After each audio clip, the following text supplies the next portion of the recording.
CSAT का ये question आप बस 10 सेकंड में सॉल्व कर सकते हो जो लोग 5-5 मिनट लगाते हैं। तो ये मैंने स्टार्ट किया सीसैट पावर शॉर्ट्स, मेरा नया series everyday 9:30 AM only on YouTube. And आज है उसका डे 1। ये क्वेश्चन देखो, ये क्वेश्चन है नंबर सिस्टम का। देखकर एक बार के लिए बहुत डिफिकल्ट लग रहा है, कितना कैलकुलेट करना पड़ेगा इन सारे नंबर्स में स्मॉलेस्ट नंबर फाइंड करने के लिए। बट आई टेल यू कि 10 सेकंड में भी आप इसको सॉल्व कर सकते हो। कैसे, ये देखो। जैसे ये क्वेश्चन देखा ना, देखो फर्स्ट स्टेप है इसका कि आपको इसको सेम बेस में कन्वर्ट करना पड़ता है। तो 2 और 3 इन दोनों को तो सेम बेस में नहीं कन्वर्ट कर सकते, लेकिन 4 और 8 को आप 2 के बेस पे कन्वर्ट कर सकते हो। कैसे, देखो।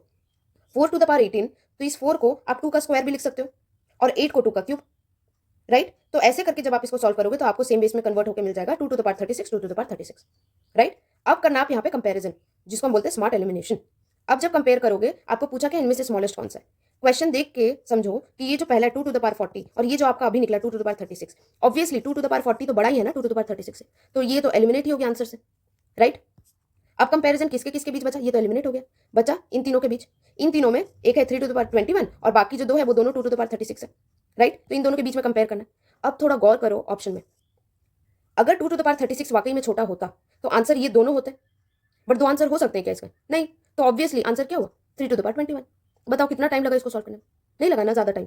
ऐसे ही स्मार्टली करोगे तो सॉल्व हो जाएगा। बट स्टिल मेरा काम है, आधा में तो नहीं छोड़ूंगी आपको। मैं इसका आपको बता देती हूँ कि अगर बाई चांस ये 2 टू द पावर 36 ऐसे दो ऑप्शन में नहीं रहता तो आपको पूरा कैलकुलेशन करना पड़ता ना, तो मैं वो स्टेप बता देती हूँ कि देखो स्मार्ट एलिमिनेट करके 2 टू द पावर 40 बड़ा है, हटा दिए। अब कंपेयर करना है आपको इन दो को।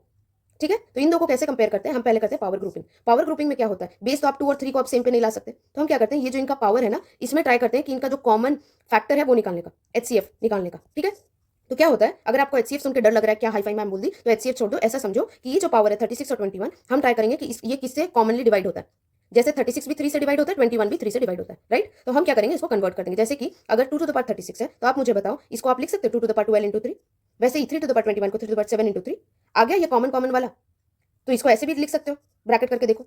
अब क्या हुआ, जब आप ऐसे पावर ग्रुपिंग कर देते हो और बाहर में सेम पावर वाला आ गया, तो ये सेम पावर को छोड़कर अब सिर्फ अंदर का कैलकुलेशन करना है। That is 2 to the power 12 और 3 टू द पावर 7, बस इन दो को कैलकुलेट करना है। समझ में आया, तो इसका पूरा कैलकुलेशन करोगे तो ये आएगा 4096, ये आएगा 2187। इन दोनों को कंपेयर करोगे तो आपको दिख जाएगा कि ऑफ कोर्स ये 3 वाला पावर वाला कम है, और जैसे ही 3 पावर वाला कम निकला मतलब आंसर वही है। राइट, अगर 3 टू द पावर 7 छोटा है तो of course 3 to the power 7 का क्यूब भी छोटा होगा, और ऐसे ही आंसर। अगर आपको ये वाला पार्ट डिफिकल्ट लगा, ये कैलकुलेशन वाला, तो भी डोंट वरी, बिकॉज आपको इतना दूर तक जाना ही नहीं पड़ेगा, पहले में ही सॉल्व हो जाएगा। ये मैंने एक्स्ट्रा इसलिए समझाया कि अगर पहले में सॉल्व नहीं होता है तो आपको पता होना चाहिए कैसे होता है। ठीक है, फिर भी कोई डाउट है तो मुझे कमेंट में लिखना। ठीक है, so this is CSAT power shorts. ये सिर्फ यूट्यूब में आएगा, लिंक बायो में दिया हुआ है, even in pin comments I give you the link. 9:30 AM आएगा। Please share your feedback so that I know whether to continue और नॉट। ठीक है, and save this video and please follow my channel. Thank you everyone.